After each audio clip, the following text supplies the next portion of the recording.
సందర్భంలో చెప్పాలంటే వేదం సహజంగా ఏ విధంగా ఆయా మంత్రములను సుస్వరం సస్వరంగా ఏ విధంగా పలకాలో పలికి ఎలా వినాలో అలా వింటే మంత్రార్థములు అంతఃకరణలో గోచరిస్తాయి. స్వరంలోంచి రూపము, రూపంలోంచి తేజస్సు, తేజస్సులోంచి గుణము, గుణంలోంచి ప్రసాదము వస్తాయి శాస్త్రం. ఆ స్వరంలోంచి రూపం వస్తుంది, రూపంలోంచి ఒక తేజస్సు వస్తుంది, తేజస్సు యొక్క గుణం ఉంటుంది. మహాలక్ష్మి అంటే ఐశ్వర్యం చేయాలి, అది గుణం అన్నమాట.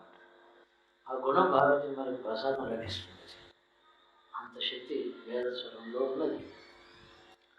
దాంట్లో ఉండే మాటల్లో ఉండేటటువంటి శబ్దార్థం మాత్రమే కాక స్వరశక్తి, శబ్దార్థం తావన్ మాత్రమే, శక్తి అత్యధికము, ప్రధానము.